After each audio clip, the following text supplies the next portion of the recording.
गेलेनाय रांखान्थि राजखान्थि सोलोंथाइ मोनफ्रोमबो बिथिङाव दाबो जोंहा जौगाबावनांगौ दङ आरो बेखौ जौगाहोनांगौनि थाखायनो बड'फा उपेन्द्र नाथ ब्रह्मनि सिमांखौ मोगथां महर होनांगौनि थाखायनो दिनै दुलाराय बर' फरायसा आफादा बड'फा गोजोनथियारि सोलायनाय मावथांखि मिशन सास्टेनेबल डेभेलपमेन्ट ना मा होनना बुङो बे मावथांखिनि गेजेरजों दिनै दुलाराय बर' फरायसा आफादा बर'फोरनि गामि गामि थांनानै बर'फोरनि ओनसोलफ्राव थांनानै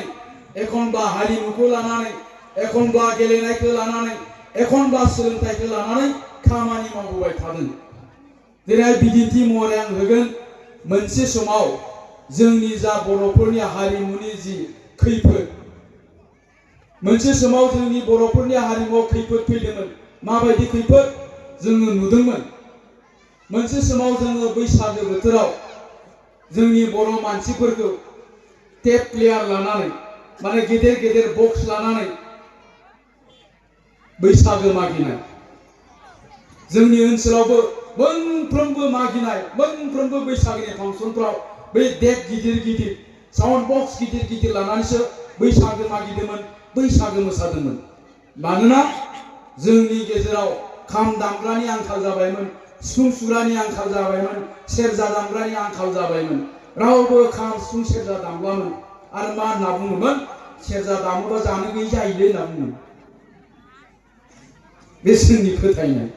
दा बेबायदिनो लासै लासै सेरजा दामग्रा खाम दामग्रा सिफुं सुग्रा मानसियानो गैलामोन। बे समावबो दुलाराय बर' फरायसा आफादा गामि गामि ओनसोल ओनसोल थांनानै खाम दामनांगौनि सिफुं सुनांगौनि सेरजा दामनांगौनि थाखाय वर्कशप खालामदों मावबादा लादों आरो दिनैबो लाबाय थायो दिनैबो मावबाय थायो आरो ओंखायनो जों दिनै नुबाय दा जोंनियाव उन्दै उन्दै लाइमोन सेंग्रा सिख्लाफोरनि गेजेरावनो खाम दामग्रा सिफुं सुग्रा सेरजा दामग्रानि आंखाल गैलिया मोसाग्रानि आंखाल गैलिया। दिनै जोंनि बर' हारिमुवा रैखाथि मोनबाय। सोरनि थाखाय दुलाराय बर' फरायसा आफादनि थाखाय। दा बेबायदिनो मोनफ्रोमबो बिथिङाव जोङो जौगाहोनांगौनि थाखाय खामानि मावनांगौ दं। दिनै दुलाराय बर' फरायसा आफादा बे दायित्वखौ लानानै मावगासिनो दङ। दा जोङो गेरेमसा हारि दानो होननानै बुंदों। दा गेरेमसा हारि दानोब्ला जों सोरखौ लानानै गेरेमसा हारि दागोन जों सोरखौ थांखिनानै गेरेमसा हारि हिसाबै दागोन। जोंनि थांखिया जाबाय जोंनि लाइमोनफोरखौ लानानै जोंनि दानि फरायसाफोरखौ लानानै जों गेरेमसा हारि दानो नागिरदों। मानोना बे जोंनि फरायसा बे जोंनि लाइमोनफोरनि गेजेरनिफ्रायनो साफा साफा दैदेनगिरि साफा साफा थुनलाइगिरि साफा साफा साइन्टिस्ट साफा साफा एचएस आईएएस आईपीएस अफिसार जानांगोन। आरो बेबायदि जानो गोनांब्ला नोंथांमोननि गथ'फ्रा जोंनि फिसाफ्रा बेवहाय थानाय लाइमोनफ्रा साफ्रोमबो लेखा गोरों जानांगोन क्वालिटि एजुकेशन मोननो नांगोन। आरो आं बुंगोन बेवहाय थानाय साफ्रोमबो लाइमोनानो साफा साफा एडुकेटेड साफा साफा क्वालिटि एजुकेशनखौ लानो हायो साफा साफा डक्टर इन्जिनियार साइन्टिस्ट जानो हायो। बेवहाय थानाय साफ्रोमबो बिमानि फिसाफ्रानो साफा साफा डक्टर साफा साफा इन्जिनियार साफा साफा एचएस साफा साफा आईएएस अफिसार जानो हायो। दा जानो हायोब्ला माबोरै जागोन। दाथ' जोंथ' नुयो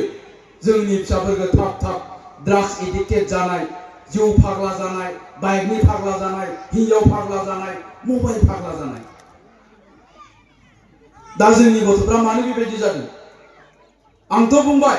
नोंथांमोननि साफ्रोमबो गथ'फ्रानो साफा साफा doctor engineer HS IAS IPS officer जानो हायो। दा माबोरै जागोन। दा जोंनि गथ'फ्रा बेबायदि जानो गोनांब्ला नाम्बार वान जों गावबा गाव बिमा बिफायानो सेल्फ कन्फिडेन्सआ थानांगोन आत्मबिश्वासा जे आंनि फिसाया जानो हायो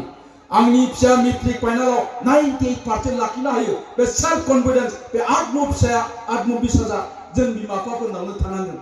नाथाय जों नुयो जोंनि बर' मानसिफोरनि माबायानो थैयानो बेबायदि जाहैबाय आत्मबिश्वास गैया गावनि सायाव फोथायनाय गैया जोंहा बर' मानसिफ्रा। दा बेखायनो आं बुंबाय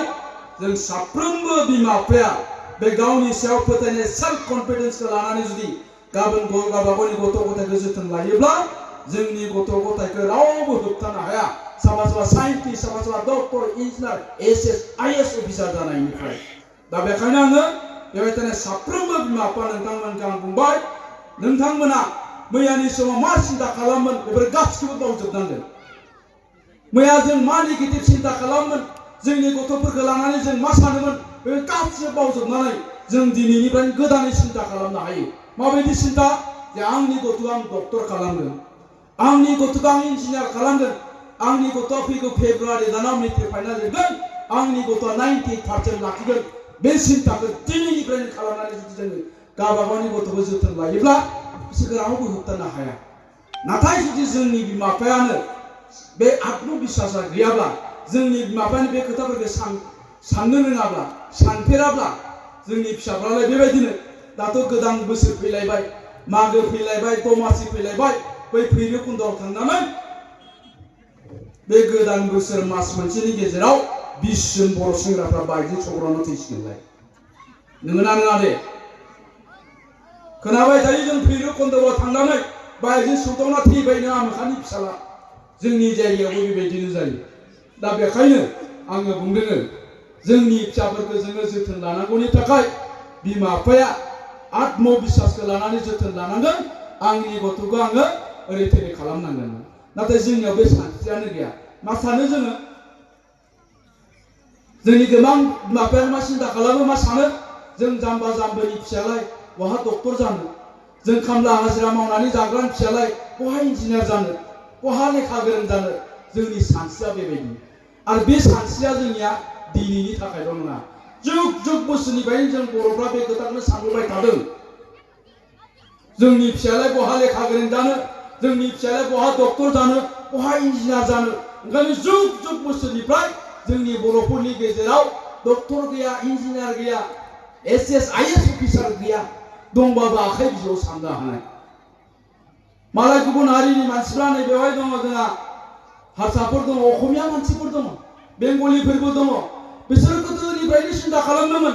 दिनैनिफ्राय 100 बोसोर सिगांनि बिसोरो सिन्ता खालामदों आंनि फिसाखौ आं एसएस अफिसार खालामदों आंनि फिसाया डक्टर जानो हायो आंनि फिसाया इन्जिनियार जानो हायो बे खोथाखौनो सिन्ता खालामनानै बिसोरो गावबा गावनि गथ' गथायखौ फोरोंबोदोंमोन जोथोन लादोंमोन ओंखायनो थां नोङो उदालगुरिनि बे डिसि अफिसाव गासिबो हारसा मुस्लिम गोजा बर'फोरना जेसेबां अफिस आदालतफोर दं बेयाव थां 80% गासिबो हारसा मुस्लिम गोजा गुबुन हारिनि मानसि गोजा दा बेखायनो जोङो दिनैनिफ्राय गोदान सिन्ता खालामनांगोन जोंनि गथ' गथायाबो जानो हायो जोंनि गथ' गथायानो जागोन जोंनि गथ' गथायनि अनगायै रावबो जाया दा बे खोथाखौ जोङो बिमा बिफाया सिन्ता खालामग्रोनो हानांगोन आं बुंनाया दहाय जोंनि गथ' गथायखौ बेबायदि सिन्ताधारानि गेजेरजों जोङो जोथोन लानो नांगोन नङाब्ला जेबो जानाय नङा दा बेवहाय माखासे मास्टारफोर दं प्रफेसारफोर दङ बिसोरनि बिमा बिफायालाय बहा मास्टार बहा प्रफेसारमोन जोंनि जायगायाव आंनि लोगोफ्रा गोबाङानो मास्टार प्रफेसार एडभकेटबो जाबाय पुलिस अफिसार दङ बै गथ'फ्राथ' मा मोनसे समाव बोथिनै बोथिथाम ओंखाम रानदोंमोन आं बुंबाय थायो मिटिं दावथिंफ्राव दा जोंहा बे दिपेन बर' सारमोना थांबाय थायो जोंनि जायगायाव एबसुनि दैदेनगिरिफ्रा थांबाय थायो बिथांमोना मोजाङै मिथिगौ बे जोंनि जायगायावबो मामोन मोनसे समावहाय 80% न'खरनि मानसिफ्रा ओंखाम रानजायोमोन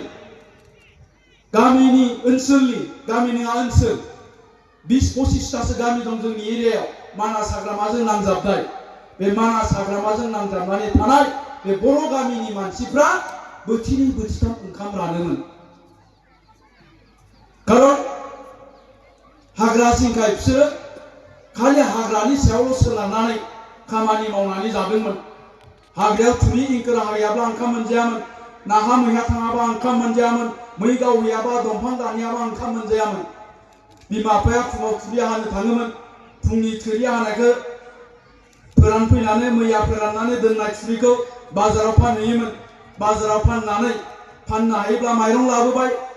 फाननो हायाब्ला ओरैनो फैफिनबाय गथ' गथायफ्रा दैखौनो गिलाससे गाहाम लोंनानै उन्दुनानै थानांबाय बेबायदि अबस्थामोन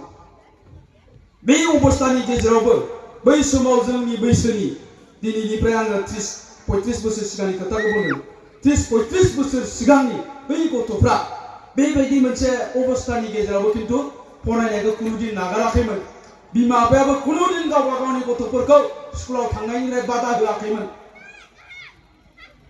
ओरैबायदि अबस्थानि गेजेराव फरायदोंमोन बिसिना कलम बायनो फैसा गैयामोन ओंखायनो मा खालामोन बे औवा दालायखौ दाननानै गुदुं गोनां औवा दालायखौ दाननानै बे औवा दालायावनो दट पेनखौ